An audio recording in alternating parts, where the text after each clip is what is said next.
DC circuits ay tatlo. So we have the true power, reactive power, and apparent power. And ang kanilang unit ay magkakaiba din, no? So we have watts for the active power, volt ampere reactive or VAR for reactive power, and volt amperes for apparent power. So this is expressed in P, Q, and S. And on the table, so nandiyan din naman yan sa inyong handouts, nandito yung mga corresponding formula nila para makakuha tayo ng values of P, Q, and S depending on what is given. Okay, so we have what we call the power triangle wherein yung hypotenuse natin is the apparent power, the reactive power is yung nasa height niya, and yung ating base ay yung ating active or true power, no? And this is similar to our impedance triangle na kung maaalala ninyo, ang impedance yung hypotenuse, ang height niya is the reactance, and resistance ang nasa base. So the angle here, the impedance phase angle, is the same angle na makukuha natin when R and Z are given. So again, itong values of Z, R, and X, as well as the S, P, and Q can be solved using SOHCAHTOA, no? Or Pythagorean theorem. Na so siguro naman ay remember pa ang SOHCAHTOA tsaka ang Pythagorean. And then in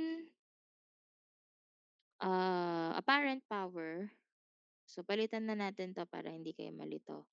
If you have your handouts, ano, pakitabi na ang inyong mga handouts, palitan niyo na din. Gamitin na lang natin itong inductive and this one capacitive.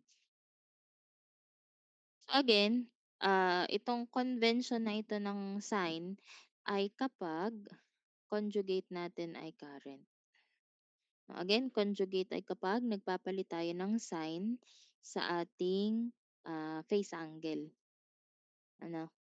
So if the phase angle of the given current is positive, for example, kapag magso-solve na tayo ng apparent power at ang given natin ay E and I or voltage and current, so iko-conjugate natin, ine-negative natin yung phase angle.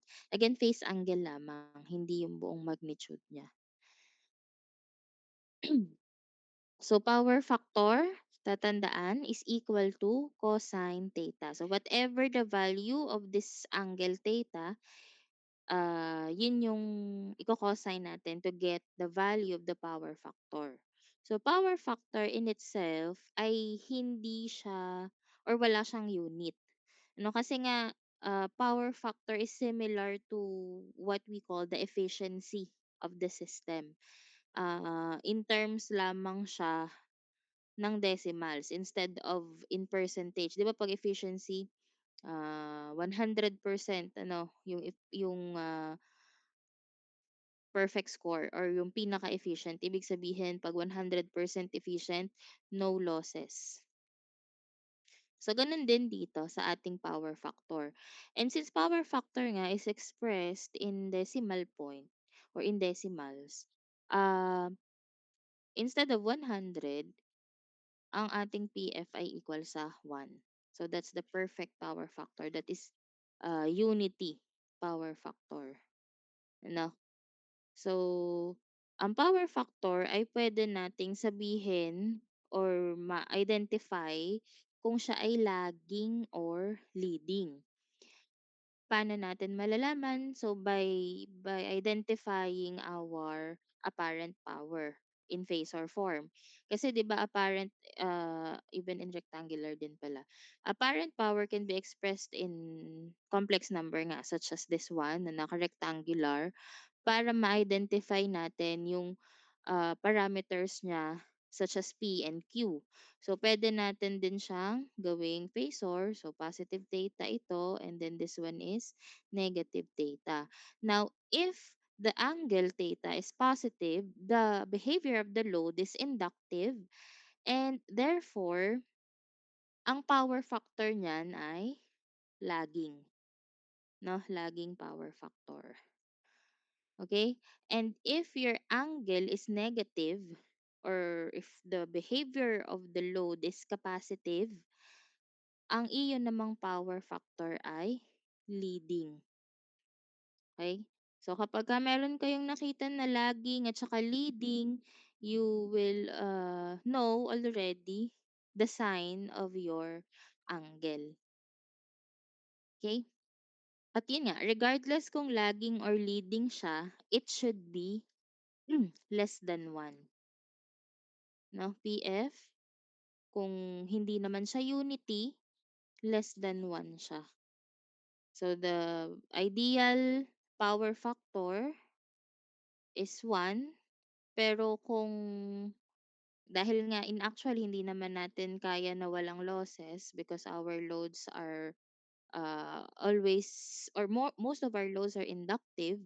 So ang mga power factor niyan is 0.8. No, yun na yung mga matataas or acceptable power factors, 0.8, 0.85, and so on.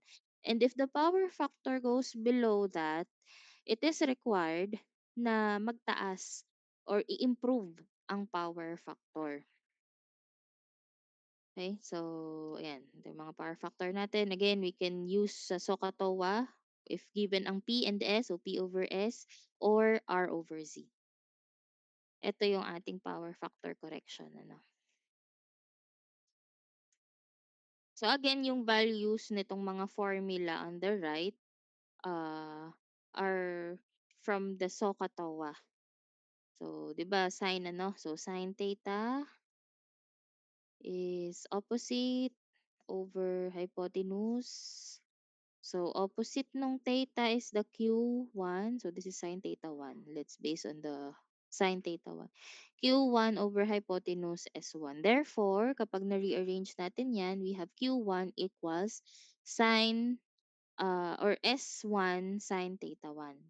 So, if we use tangent, tangent theta 1 is opposite, excuse me, over adjacent. And the opposite is Q1 at the adjacent is P.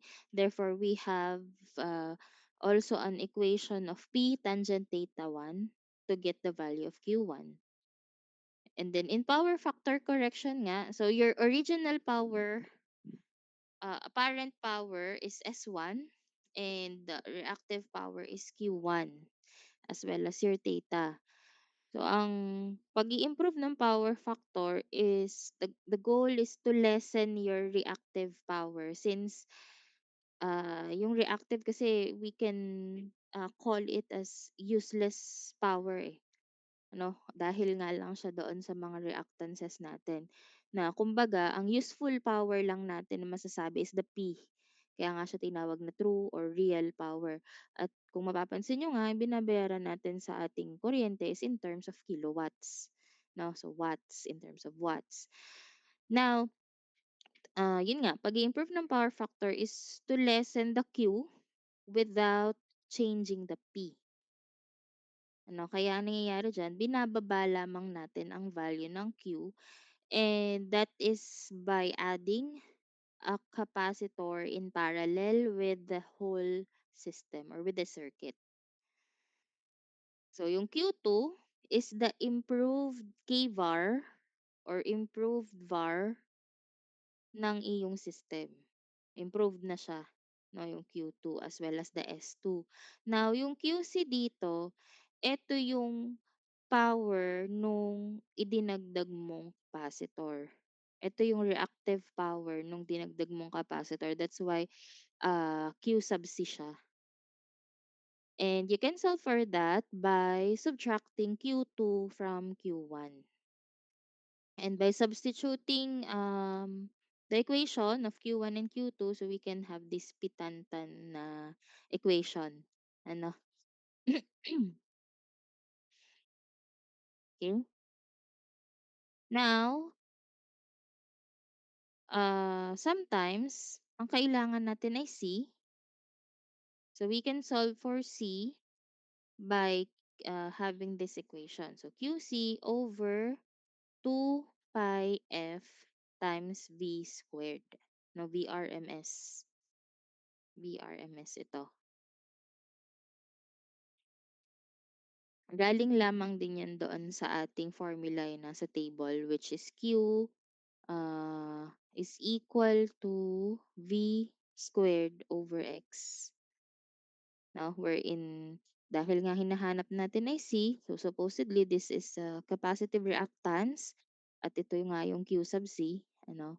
But since X sub C is equal to 1 over 2 pi F C, na kapag sinubstitute natin dito sa ating equation, it will now become QC equals B squared 2 pi FC. So, para makuha yung C, divide natin siya by B squared 2 pi F. So, we cancel this and then ito na din yun. Ano? So, doon siya galing.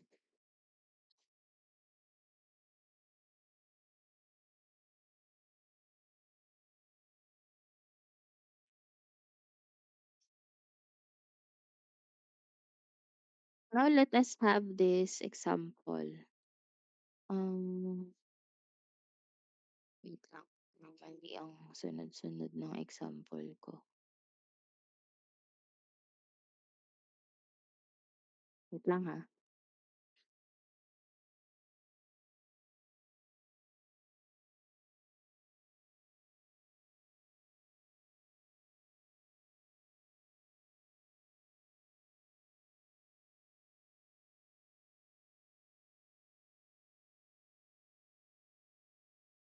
Ayan.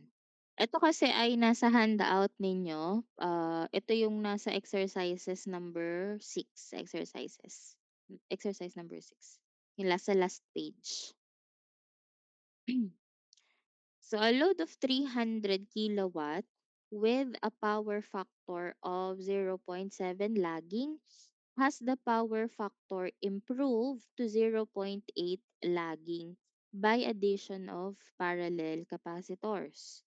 Now, the question is, what kVAR of capacitors does it require to improve the power factor? Ang hinahanap ay kVAR or VAR, which is the Q. Okay. By the given, we have P, which is 300 kilowatt. We have the power factor initial. Kasi yun yung una, ano, initially kasi siya ay 0.7. And yung improved power factor, so nag-improve siya from 0.7 naging 0.8. So the question, the unknown, is the value of Q sub C. Kasi ang tanong ay ano eh, kVAR. So again, this is Q of capacitor. Eh di Q sub C yun, kVAR of capacitor. So ano yung value or power ng capacitor ng na idinagdag mo, no? So from the given, pwede na nating ma-solve or pwede nating gamitin yung previous formula, the pitantan. This one. Now it's easier kasi yun na yung given, nandun na siya. So the working equation is Q sub C equals P tangent theta 1 minus tangent theta 2. Tanong, paano natin kukuhanin yung ating tangent? No? So, how are we going to find the tangent? Wala pala akong calcu. Sige, ito na lang. Anyway, since given yung power factor, at ang ating power factor is said to have a formula of cosine theta.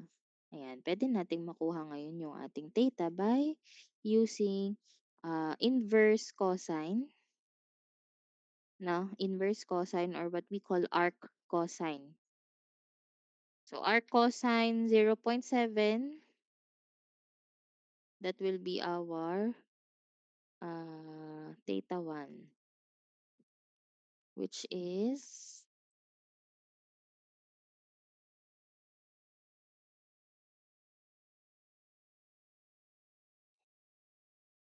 this is 44.427.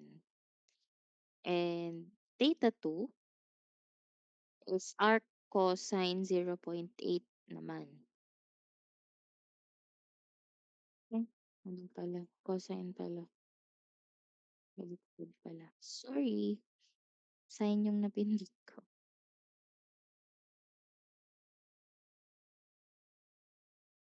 Ulit-ulit.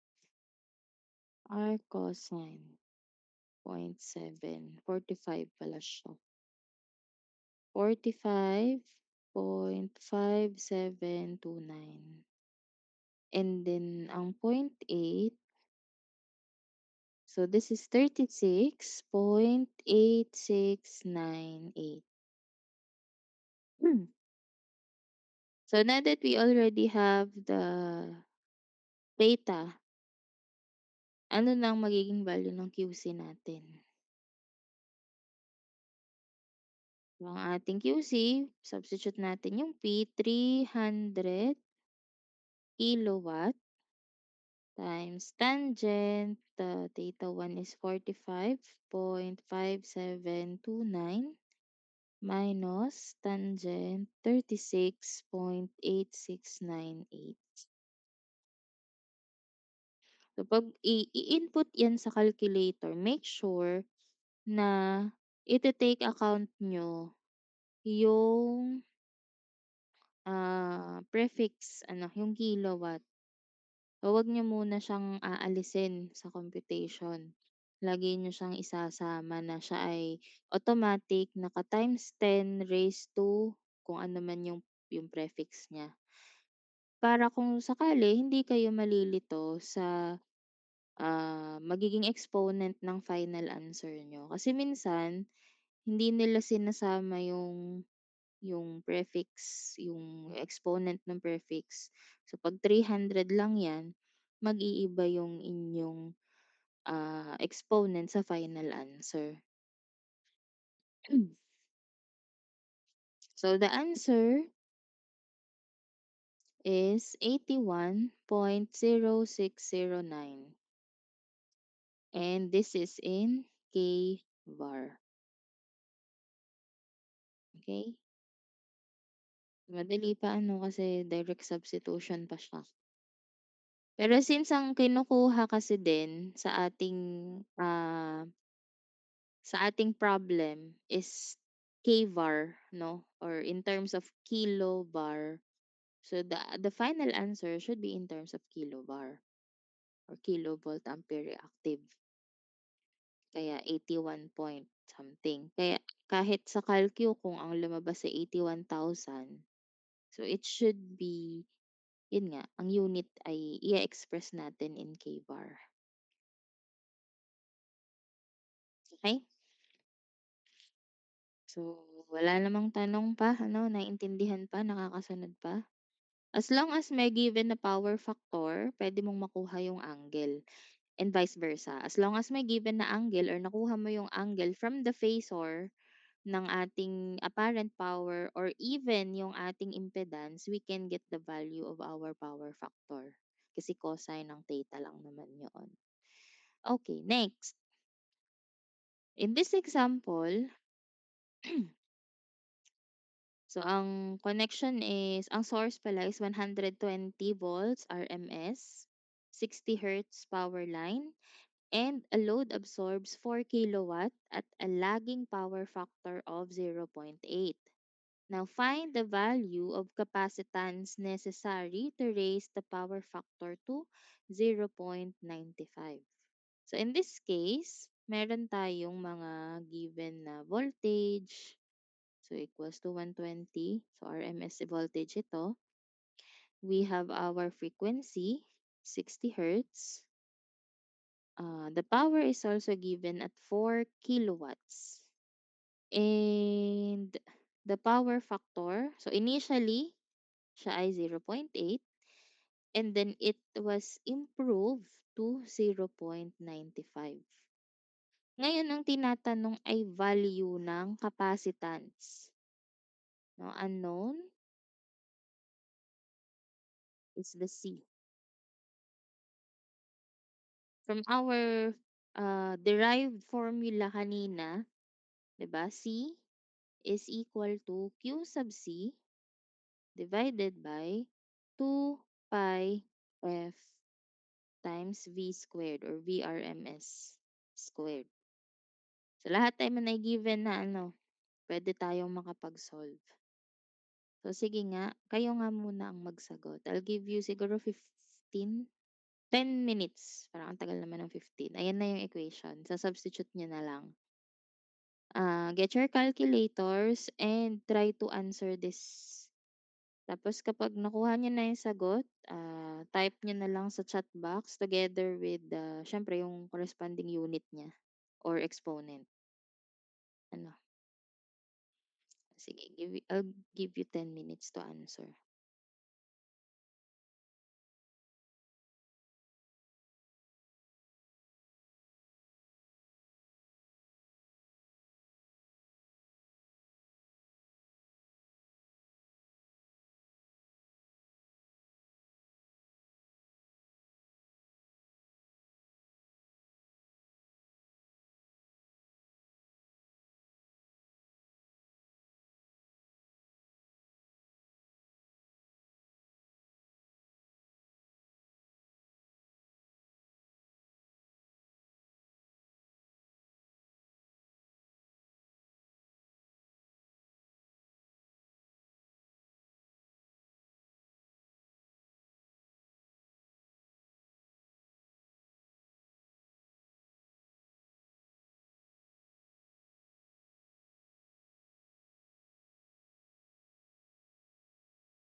Nakapagsagot na po ba?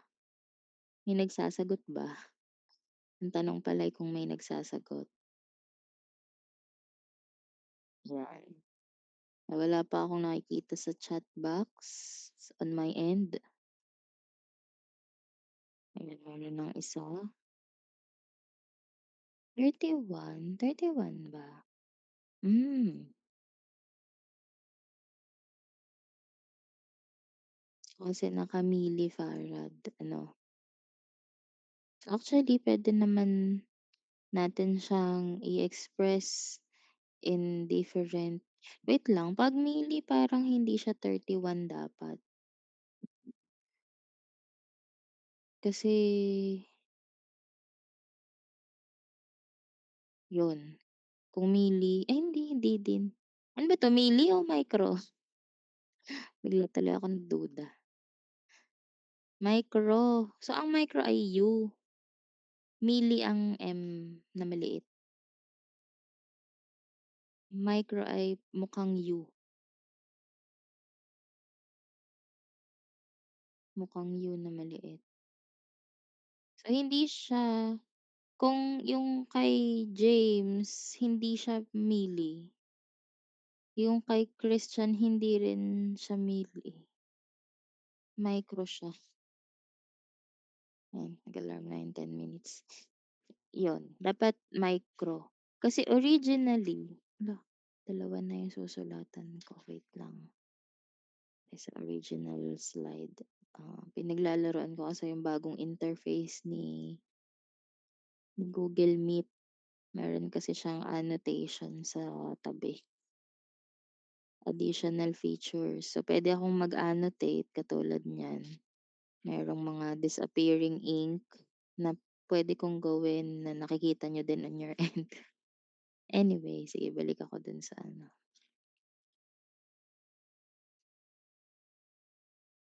So, ito should be equal to 'yan tuloy ayaw ng sumulat yung tunay na pangsulat. Sandali ayusin ko lang. Oo.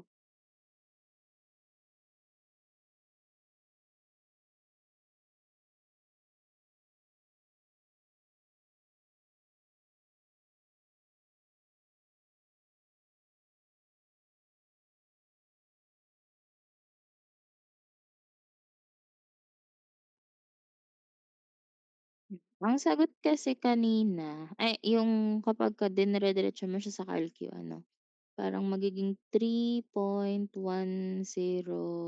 ano nga yun, 444 ba yun or 437, 'yan. Basta kunwari ganyan, 444 na lang. Times 10, originally raised to -4 'yan, farad. So, kung siya ay gagawin mong milli, magmo-move ka ng decimal point to the left. So, magiging 0.3 31044 siya, millifarad or times 10 raised to -3. Ngayon kung gagawin mo siyang micro or times 10 raised to -6, so magiging tama ngayon yung 310.44. So, this is the microfarad. Okay? So, be careful with the notation. Ayan. Ngayon kung since dito naman sa problem hindi naman sinabi na express the value of capacitance in a certain, specified prefix. So, okey lang kahit alin dito. As long as of course tama yung decimal point. Katulad nga niyan kung siya gagawin mong times 10 raised to -3 dapat siya ay 0.3. Kung siya ay gagawin mong -4, 3.1044, so gano'n. So this is your final answer. Now again sinubstitute lang natin ano, QC kasi is P-tan-tan, we can use the P-tan-tan, P tangent theta 1 minus tangent theta 2. Ayan, divided by So 2 pi. So F is given at 60 and as well as your voltage. Ayun. And then yun nga, since we have the power factor, makukuha natin yung value ng ating tangent. Okay? May question po ba dito sa ating example na ito? So far, so good. Next. Ah, Eto naman. So yan. Medyo mahaba. Itong example na 'to ay number 7 dun sa inyong handout sa exercises, dun sa last page. So, two loads are placed in parallel across a 120 volts RMS 60 hertz line. The first load draws 150 VA or volt ampere at lagging power factor of 0.707, while the second load draws 50 var at leading power factor of 0.8. So, dun muna tayo tumigil because that is your first condition. Given that yung first load daw ay merong 150 VA and 150 VA is our S, no? And the second load, 50 bar is Q. So we can say na ito yung S1, ito yung Q2, no? Kasi second load. Now, if we are going to draw the circuit, so let's have the first condition. Yan. So initially, meron daw load, dalawa, na nakaparallel. So ang ating power naman ay pwedeng additive, regardless kung series or parallel, ano. The source is 120 uli, volts RMS, and 60 hertz. So, yung load natin pwede nating i-express in terms of impedance, ano. Pero kung kayo bahala kung gusto niyong i-name siya as load 1, load 2, pwede rin naman na Z1 and this is Z2. So, sa load 1, meron daw tayong 150 volt ampere, which is our S, and the power factor is 0.707 lagging. Now, we're going to take note of the behavior ng load kasi kailangan natin siyang kuhanan ng total. The next load has 50 var and the power factor is 0.8, leading naman siya.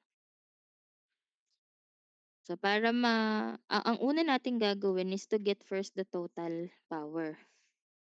So S total or apparent power total is equal to S1 plus S2. And by the way pala, kunin na din natin yung angle. So the angle here, angle 1, yung 0.707. So our cosine ano nung ating power factor, this will be 45.0086,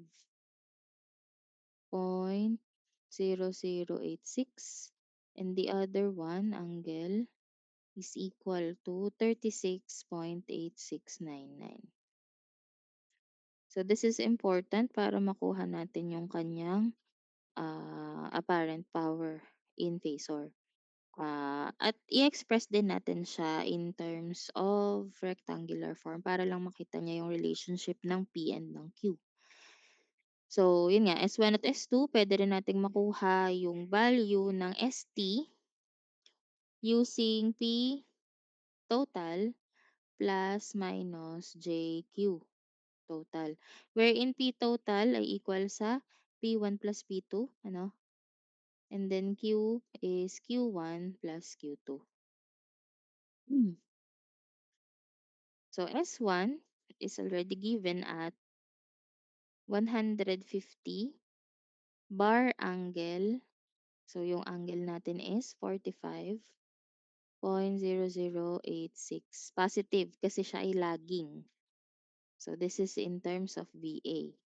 Now, if we convert this into rectangular form, its value will be 106, ito ay by ano, yung direct na conversion na sa Calcu. So, 106.051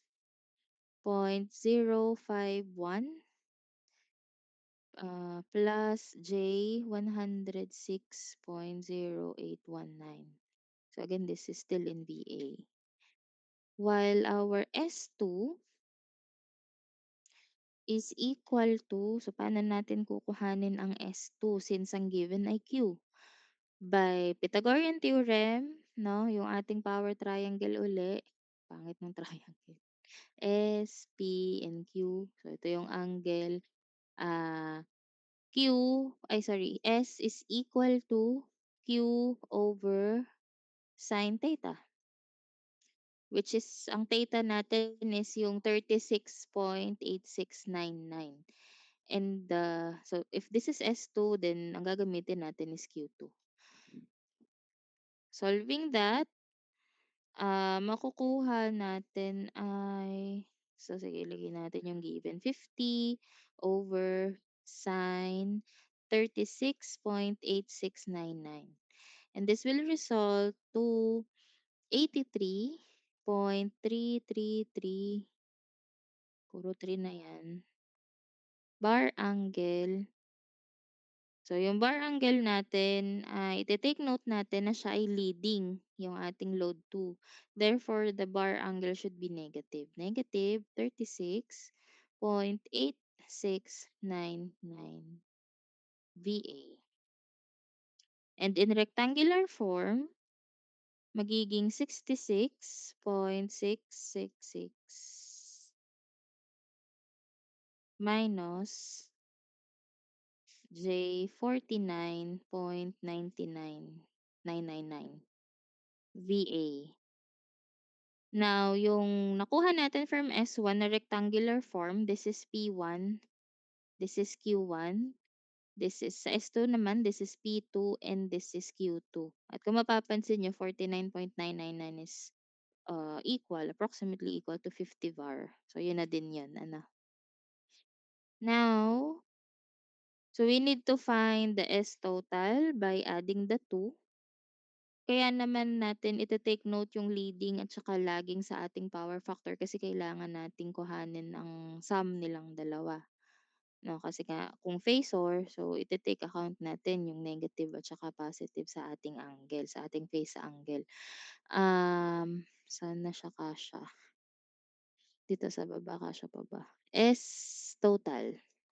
So pag inad natin, magiging ano na siya, 181.5965 bar angle 17.987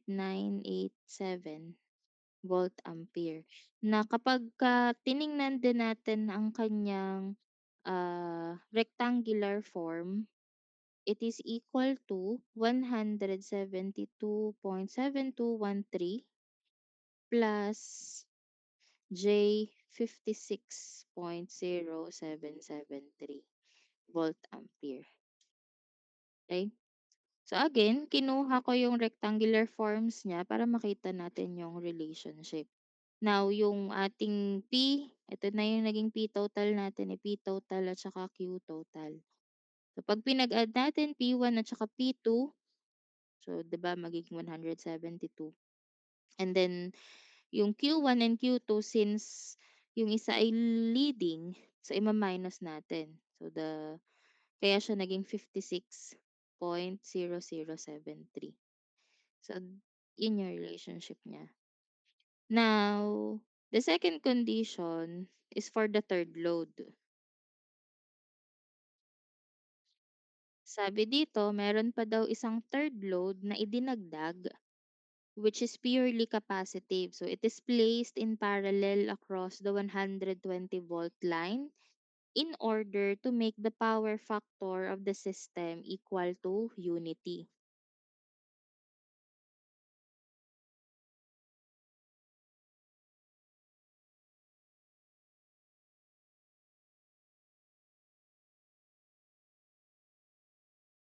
Okay, so sa second condition, dahil nga kinuha na natin yung total nung dalawang load, Ayan, puwede natin siyang gawing Z total na 'no or total load, ayan. Saka natin ngayon gagawan ng power factor correction. Again, this is based on our problem. Parang ang nangyayari kasi in actual naman 'di ba, in real life, we have different types of load in an electrical system. Puwedeng may motor diyan, may kung anong may electric fan, may kung ano-anong mga load ano. So, kukunin natin yung total niya ta's saka tayo magko-correct. So, gano'n yung nangyari dito. In this case nga lang, dalawang load lang yung pinagbasehan. So, the total load, rewrite ko lang dito, ST is equal to 181.5965 bar angle 17.987 VA. And the power factor, no, cosine theta is around 95, 0.95. And then sabi dito, yung idinagdag daw na load na purely capacitive ay unity power factor. Unity PF which is equal to 1. At kapag ang ating power factor ay 1, our angle will therefore be 0. So yung second condition, again, dito na pumasok yung power factor correction. The first or the initial power factor is 0.95 and then it is corrected to 1. And the initial angle is 17, ano, and then corrected to naging 0 na. Kasi bakit po naging 0? Again, pag nag-power factor correction tayo, if this is your initial Q, ano, Q1, at ginawa mo siyang unity, edi magiging in phase na yung P at saka S or magiging equal na yung P at S. Therefore, 'pag unity na siya, 'di zero na nga yung power factor, so nandito na sila pareho, yung Q mo or yung Q2 will be zero na. Kasi nga unity na, zero na yung angle, na. So, to solve for QC, kailangan natin ng QC para makuha yung capacitance. To solve for QC, we can still use Q1 minus Q2. We can also use the pitantan. P tangent theta 1 minus tangent theta 2. But in this case, since Q2 ay 0, dahil nga ang condition natin is ginawa na siyang unity, so this will be cancelled out as well as the tangent theta 2 since tangent 0 is 0. So, mawawala na siya. Therefore, QC will be equal to Q1 at in this case, yung naging Q1 natin ay yung naging Q total from our first condition which is 56.0073. So, either of this ay pwede natin gamitin. Kasi if we use P tangent theta 1, 56.0773 din or kung magkaroon man ng discrepancy sa decimal, very minimal lang. Ano? So let us use that. QC is equal to Q1 which is equal to 56.0773 and this is in bar. Now the C, to solve for C from our formula kanina, QC over 2 pi FV squared. And then substituting the values, 56.0773 divided by 2 pi F, oh, ang F pala natin ay 60, multiplied by 120 squared.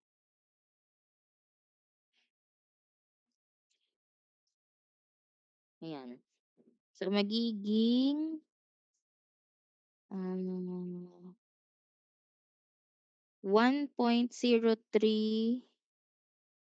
1.03298 times 10 raised to negative 5 farad.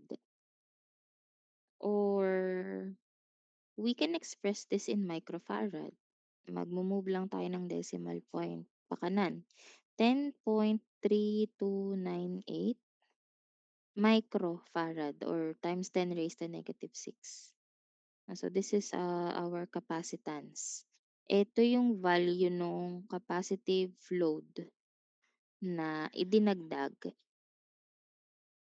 or capacitance nung load na idinagdag to make the system in unity power factor. Ay nakuha po ba yung process? So again ha, sa S, dapat talaga kapag S lang yung hahanapin natin, we need the phasor. Now, kinailangan nating mag-rectangular form para makita natin yung relationship nung P at saka nung Q. And in that case nga, ginamit kasi natin siya to get the Q sub C.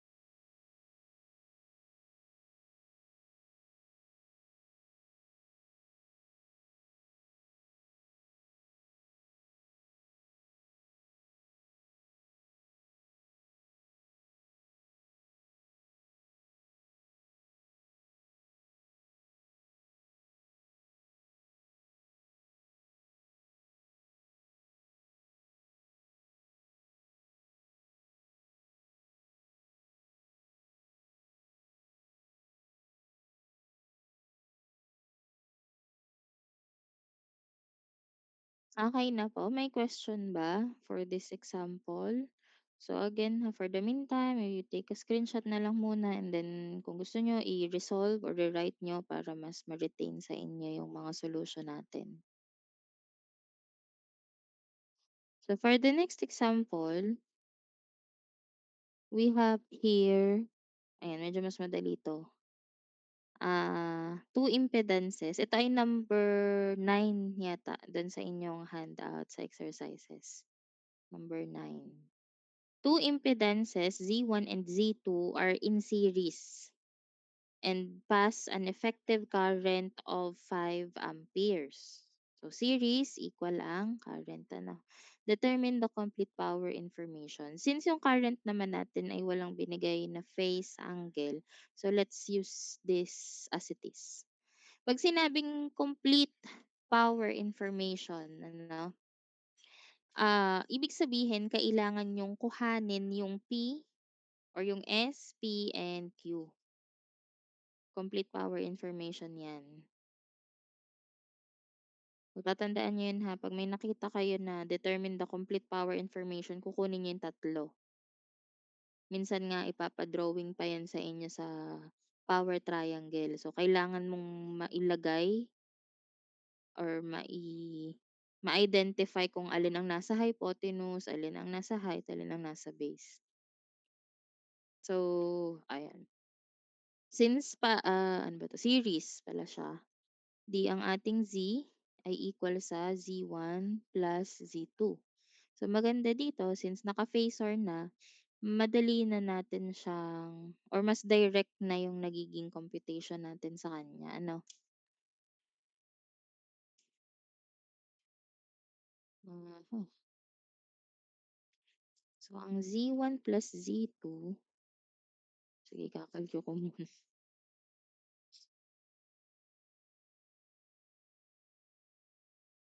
-59 plus 8.95 bar angle 63.4.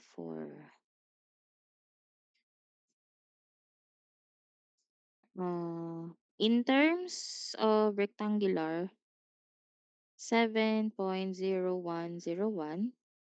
plus J 3.005 ohms. And then in terms of polar form, 7.6272 bar angle 23.2059.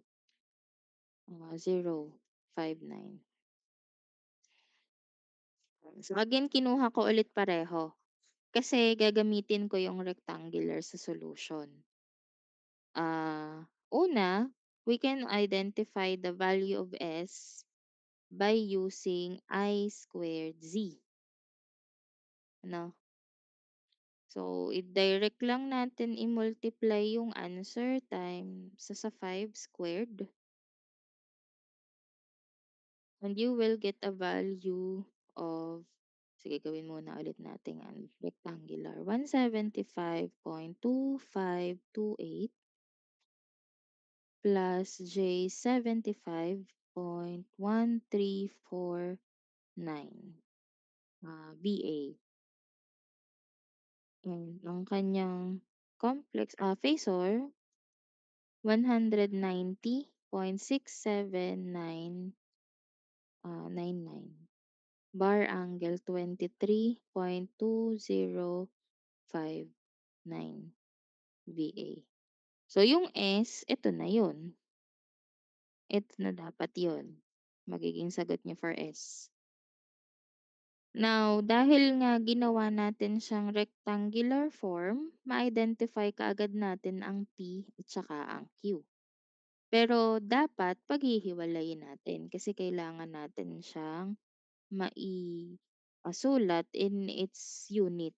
So, P is 175.2528 watts at ang ating Q ay equal naman sa 75.1349 bar. No? So, ito na yung sagot natin. Kaya mas madali yung complex kasi mas direct siya. Magko-convert na lang tayo. At kaya ako ginagamit yung rectangular form para makuha natin yung parameters ng ating impedance or ng ating apparent power. Yung sa impedance naman, pwede kasing ang gamitin natin to identify P is I squared R.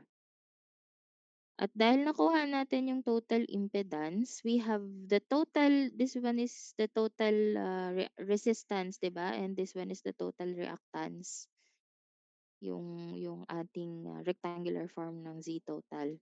So, 5 squared multiplied by 7.0101 will be equal to 175 pa din, 0.2528. Or kung meron mang discrepancy sa decimal ay very minimal din lamang. So yun din yun. Now for Q, pwede rin natin gamitin yung I squared X or I squared XT. O yung total na kasi kinuha natin ng total. So 5 squared times kapag X, wala nang J, so 3.005 na lamang siya. And it should result to 75.1349 bar. No? So again, we can have multiple solutions as long as tama yung ating ginawang solution, tama yung sagot, as well as the unit. No, mahalaga yung unit kasi magkakaiba ng unit ang ating mga powers. Nakuha po ba? Naintindihan?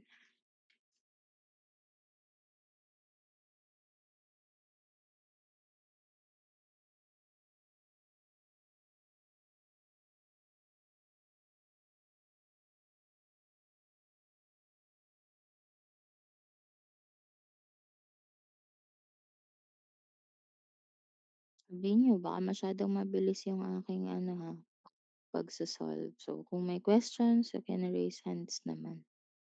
Now, kung wala naman, pwede tayong magsimula na ng sunod na topic na medyo nagmamadali.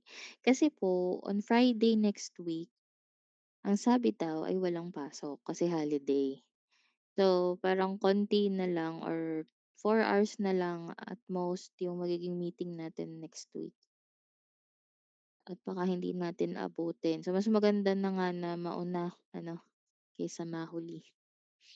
Kasi nga magmi-midterms na. So, yun ha. Okay na tayo dito sa ating mga examples for power. Ito yung mga possible na itsura ng mga kasalubong niyong tanong sa midterms in terms of power.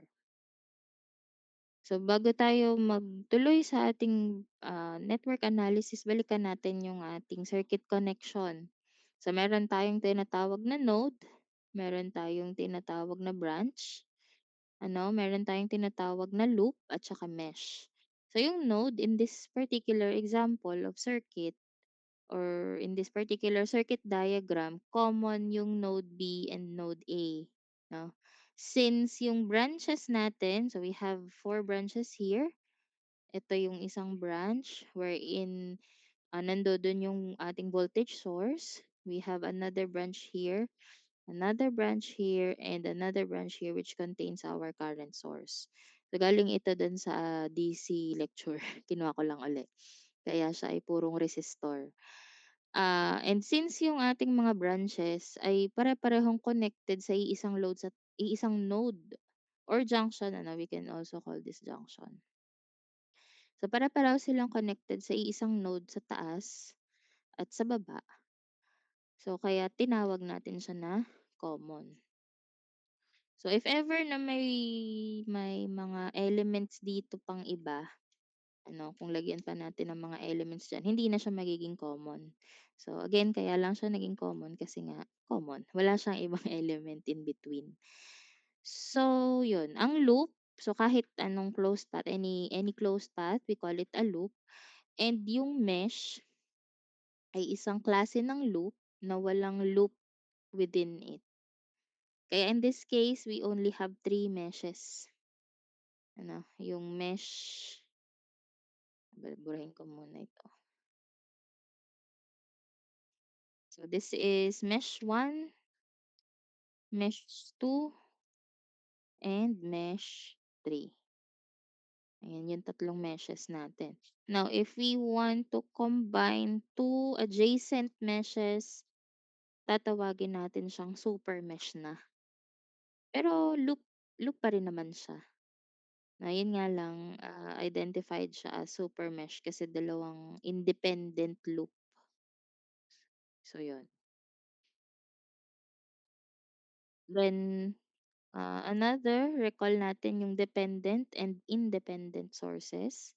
So when we say independent sources, it could be a current or a voltage source wherein it is not in any way dependent upon any voltage or current elsewhere in the circuit. And usually, yung symbol niya is circle. Circle na, syempre, pag AC voltage na, it has a sinusoidal wave inside. And if current, so arrows na nagsasabi kung saan yung direction ng current. No, that's dependent sources. And makikita nyo yung values niya is ano na siya, defined na. Kunwari, 120 volts, yun na yun. No, yung current, let's say 5 amperes, o yun na yun. Whereas, kung dependent sources siya, the voltage and the current sources have values dependent upon the same internal voltage or current or dumedepende yung value nila sa ibang element or values of voltage and current in a circuit. Meron siyang variable. So in this case, yung K, no, those are the variables. The K. Sa sa dependent sources, usually naka-diamond yung symbol, ano. Pero ang nasa loob pa din, if it is a voltage, is a sinusoidal wave. If it is current, so arrow pa din, direction of current. Pero pwede rin naman na circular. Yun nga, ma-identify lang natin siya na siya ay dependent because of the variables na katabi ng value ng current natin. Ayun na, tatandaan niyo. Kasi ito ay pwede nating gamitin sa ating network analysis. So yan, galing ulit ito dun sa past lecture. Recalling the branch current analysis, also known as KCL and KVL or Kirchhoff's laws. So, pagka magpa-branch current tayo, initially, hindi laging given ang branch current, no? So, you are going to assign branch currents arbitrarily as long as consistent na, kunwari, parehong clockwise, parehong counterclockwise, ano? Or kung hindi man, edi yung manggagaling sa volt, kasi ito, nag-ano siya eh, ang naging assignment ng current flow niya is itong isa'y clockwise, itong isa'y counterclockwise, sinunod niya kasi yung sign ng voltage. Pero puwede din naman 'yun, 'no? And also yung node hindi rin siya palaging given. So you have to identify the node kung saan maraming dumaan na current. And kaya siya tinawag nga na branch current analysis, we are going to analyze the branch current. So alam na natin from a while ago yung branch, na-recall na natin yung mga branches nating tinatawag. So we have, syempre ang lalagyan natin ng current or current assignment ay yung branches na may element. In the previous case of DC circuit, resistor, yung may mga resistor. In AC circuits, ang lalagyan natin ng branch current ay yung may mga impedances. Ano, resistor, capacitor, inductor, yan. Kung meron kang puwedeng pagsamahin na RL, RC, 'no, na naka-series naman, so puwede mong pagsamahin and then assign a branch current. So after assigning branch current, you can and node pala, you can now KCL. Now by KCL, I3 is equal to I1 plus I2 or current entering equals to the current leaving. Or current leaving is equal to the current entering, vice versa. Then sa KVL, so you will do a KVL on every loop depending on the numbers of unknown. Pero in this case, kung ikaw ay magki-KVL, Kirchhoff's voltage law, sa loop, sige, i-name natin to as loop A and this is loop B. Now, kung mag-a-assign kayo class ng currents, kung ang initially na assign ninyo sa branch current ay ah, ang subscript niya ay by numbers such as this, 1, 2, and 3. 'Pag nag-assign kayo ng loop, gawin niyo namang letters para hindi siya nakakalito sa computation. Ano, magkakaroon kayo ng variation, ano, especially nga dito sa branch current analysis. Pati sa mesh, 'no, gano'n din sa mesh. Kasi ang mesh naman, mesh currents, eh. So, ayun, 'pag magkakaiba yung gagawin yung assignment. Puwedeng 1, 2, 3. Tapos yung isa naman na ABC, XYZ, ayan. Basta huwag kayong magkakaroon na, for example, ang branch current niyo ay ito na nga ay I1, tapos magkakaroon kayo ng mesh current na I1 uli. So that is medyo redundant na. Anyway, so yung una nating KVL, yung loop FABEF is the loop A. Ayan, so E1 or yung ating voltage source minus I1 R1 minus I3 R3. Kung ano yung inassign mo na current na nag-go with the flow of your assumption of current flow, ma-minus natin siya sa voltage. Now, sa atin kasing AC circuit, hindi 'di ba ang symbol niya is hindi na ganito, so hindi natin ma-identify kung positive, negative. Puwede tayong mag-assign kung walang nakalagay na positive, negative dun sa circuit diagram, 'no? Puwedeng tayo ang mag-assign noon. So, kung mag-a-assign tayo nun, dapat maging consistent lamang din tayo na kung ito'y positive, negative, so ito ay negative, positive, magiging gano'n, mag-a-assign tayo.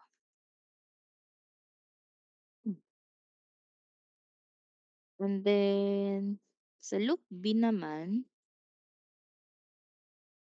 'yan. So loop B, inassume natin that the current flows counterclockwise. Now, yung ating assignment of branch current, so kung ano yung sumabay sa flow ng ating assumption, ay ima-minus natin, 'no. So E2 minus, so total voltage kasi siya, that's why positive. So V total minus the voltage drop across R2 and R3. And then yung buong loop, FABCDEF. So yung loop na yun naman, since FABCDF siya ay clockwise, ayan. And ang magiging, or ang masasama lang natin na element diyan is yung nasa labas, 'no? We exclude R3 since R3 ay nasa gitna, hindi siya tatamaan ng loop na assignment natin. Okay, so E1 positive minus I1 R1 sumabay plus, so 'pag sumalungat 'no, pa-plus na natin. Then minus E2 equals 0. So in AC circuit, instead of just using the resistance, magiging IZ na siya. Si IZ. Si EZ. Naging sex bomb tuloy. Si EZ. Si IZ. So regardless kung siya man ay purely inductive, purely capacitive, ano, or mix ng R at X. So yun. Z ang ating gagamitin. So let's proceed to this example. Okay, in this case, ang hinahanap ay instantaneous voltage. So, bumalik tayo sa instantaneous voltage. At dahil ito yung hinahanap, no, ah, magiging equation dapat yung sagot natin. Instantaneous voltage equation. Given that our source is also an instantaneous voltage or it is an equation in the function of time. And yung V sub O na yon is the voltage across the 5 Henry inductor. Kung hindi natin siya gagamitan ng branch current analysis, pwede naman eh. Ang gagawin natin, ipaparallel natin yung impedance na makukuha natin sa capacitor at sa inductor. Pag pinarallel natin sila, magkakaroon tayo ng isang series circuit, ano, and we can do the voltage divider rule. So, pwede naman yun. Kaya lang, if the problem asks you to use the branch current analysis, dapat ang makikita ko dyan is KCL and KVL. Magki-KCL at magki-KVL kayo. Kasi nga, sabi ko nga sa inyo, madaming paraan to solve na mag-a-arrive tayo sa pare-parehong answer if we do the procedure properly. Pero since ang highlight or ang target natin na hmm, sa exam, especially sa exam is to use branch current analysis, mesh, and nodal. So you have to expect na meron kayong circuit na gagamitan niyo ng branch current analysis, meron kayong circuit na gagamitan niyo ng mesh, and merong circuit na gagamitan ng nodal. So yun yung mga pwede niyong ma-expect sa exam natin. So yun, this is using branch current analysis.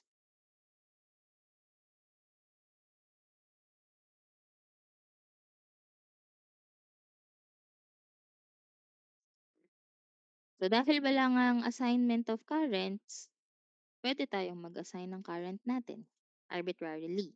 Now, let us assign this one as I1, this one as I2, and then, so ito yung node, ano, and then another is I3. So yung I1, which is your total current, dumaan siya sa node na ito or junction na ito at nahati siya sa branches. So I2 and I3. Now, we can also use impedance na nga kasi AC circuits naman. So we can treat each element as a single impedance. So itong 60 ohms, pwede natin gawing impedance 1. The 10 millifarad, pwede nating kuhanan ng impedance 2 and the 5 Henry impedance 3. And also, we can now assign the flow of current. Yan. Or yung loop natin. So this will be our, say, loop A, and this is our loop B. Yan. So, ako yung nag-assign, ano. Kaya, ganun din, pwede niyong gawin. Kayo yung mag-a-assign. Basta tama lang yung magiging sign convention natin at naging consistent. From the figure, ang VO natin or VOT ay equal sa current na dadaan sa branch 3 multiplied by the impedance 3. So that will be our final equation or dapat makuha natin yung value ng I3 para ma-solve natin yung V sub O. From our source, ma-identify natin na ang ating omega ay equal sa 4 radian per second. No, kasi omega t. So, 4 radian per second. Now, para makuha natin yung Z2 and Z3, kailangan natin ng omega. No? So, Z1 is 60. Z2 ay equal sa, so dahil siya ay capacitor, so negative J times 1 over omega C, 4 times 10 raised to negative 3. And this is negative J 25 ohms. Kaya sabi ko sa inyo ko ba nga nabanggit yun? Na tinanong kasi yung coverage ng exam. So, parang cover to cover siya in a sense na magko-compute ulit tayo ng impedance, no, 'di ba? Tapos puwedeng ganito yung given na kukuhanin ulit natin yung instantaneous value based on ano, makakakuha ulit tayo ng omega, ganyan. Tapos gagamitin natin in AC circuit analysis. Anyway, Z3 is equal to J times omega L. So, 4 times 5. J20. Nag-isip pa ng 4 times 5. J20. So, okay na yung mga impedances natin. Let us now have our KCL.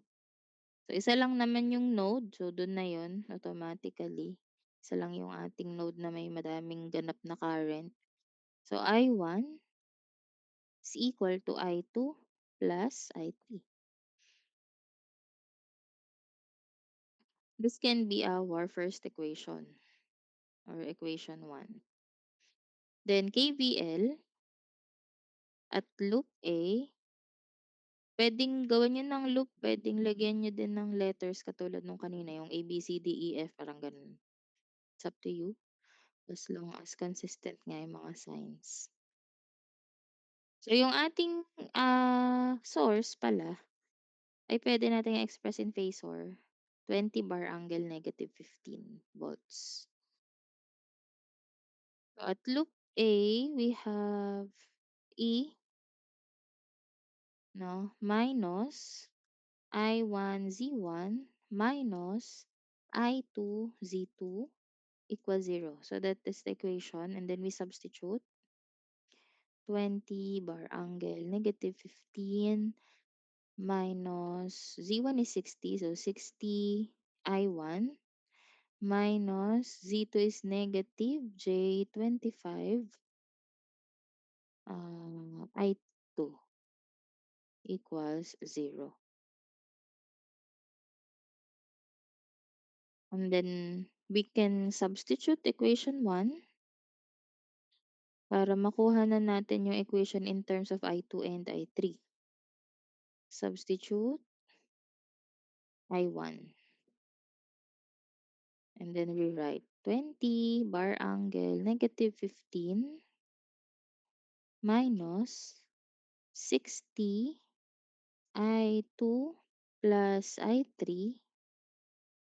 Ayan. And then plus J25 I2 equals 0. So we can still simplify. We have 20 bar angle negative 15 minus 60 I2 minus 60 I3 plus J25 I2 equals 0. So, puwedeng ito yung gawin nating equation 2. Now, another KVL at loop B naman, ang magiging equation natin diyan is so loop B, so malungat sa current direction si I2. So, magiging positive 'no, positive, Z2, I2. Then I3, so kasabay siya ng flow nung ating inassign. So, minus Z3 I3 equals 0. And then substitute. But since Z2 is negative, J25, so negative pa din siya. Minus J20 I3 equals 0. So, we can transpose sa kabila, kung isa, para mapalabas natin yung I2 na lamang or I3 pala, sorry. So, transpose and then simplify. Ano, magiging I2 equals J20 or um, J20 positive divided by negative J25 I3. Tama ba? Nilipat sa kabila, naging positive J20, tapos, okay. So, equal siya sa negative 0.8 I3. So, meron ka ng, let's say, equation 3. Yan. So, we substitute this, substitute 3 to equation 2. Ang haba pala nito. Biglang napasubo sa mahaba palang equation A, solution. So, 20 bar angle negative 15 minus 60. I2 is negative 0.8. I3, no? Then minus 60 I3 minus J25, ay plus na pala siya, plus J25 I2, wherein I2 nga is negative 0.8 I3. Ayan. So, medyo mahaba ano, bear with me. Then si-simplify natin siya. So, ang 60 times 0.8 kasi is 48. So, magiging positive 48 na siya. So, 20 bar angle negative 15, no, plus 48 I3, no, minus 60 I3, plus J20. Wait, dapat minus siya kasi negative 8. So, minus ito.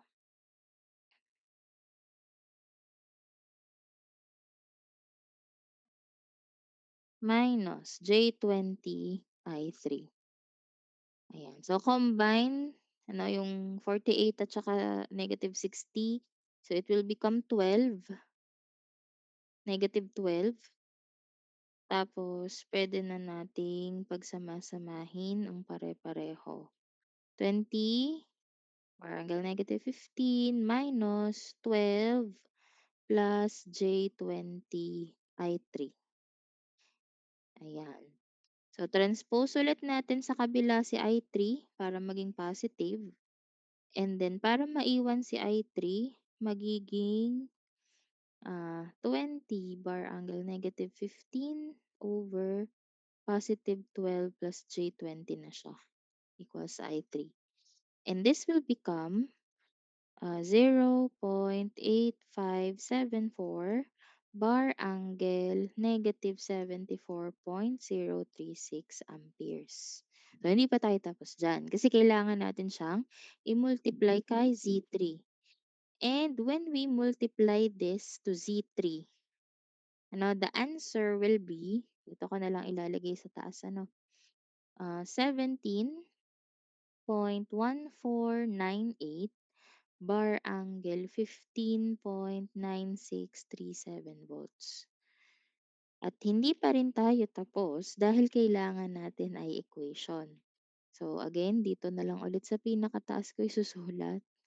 Wala nang pagkasyahan. VOT equals 17.1498, 1498. So gagayahin natin yung source, cosine, 4t plus 15.9637. And then the unit volts. So dapat ang final answer ay maging ganito. Okay? Medyo mahaba. So ang bad news, hindi tayo makakapag-shift solve kapagka complex. Mahirap mag-shift solve, parang hindi lumalabas. Ang pwede nating gawin is kung marunong kayo nung sa determinants, lalo na kung ang equation ay more than 2. Ito kasi dalawa pa lang yung ating ano, kaya madaling substitute. Pagka mga 3 equations, 2 unknowns, gano'n, puwede namang mag-determinants kung marunong kayong gumamit nun. So that is, I think, easier, ano. So may question ba dito sa ating ginawa na solution? Any questions or clarifications?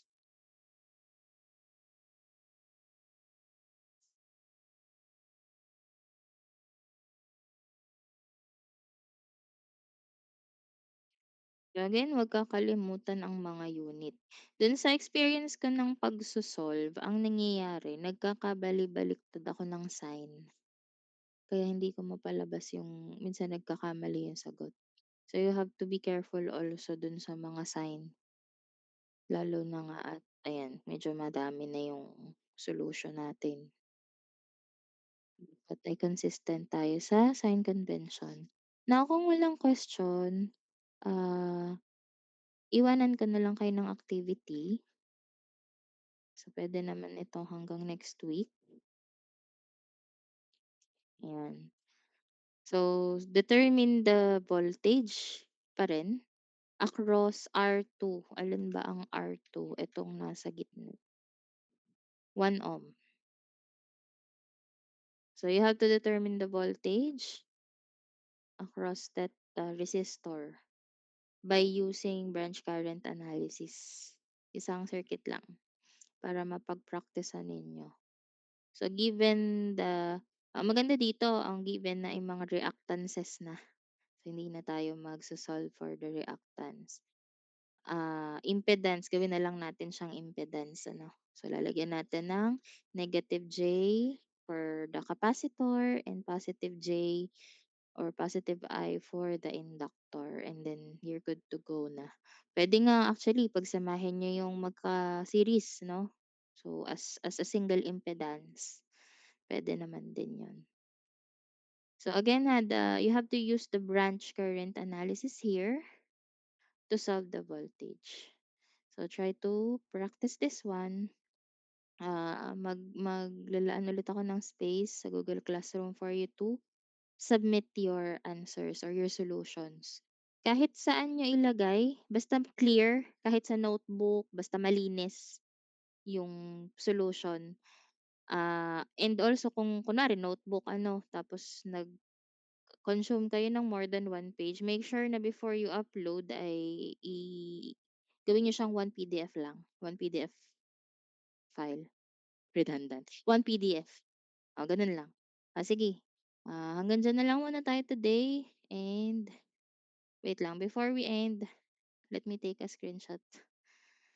Wait lang, nahanapan kami ng screenshot, eh. Akala yata hindi ako magkaklase. Puwede namang hindi. Ayan, okey na. Sige. That's all class for today. Thank you and see you next meeting. Bye. Thank you po. Thank you po.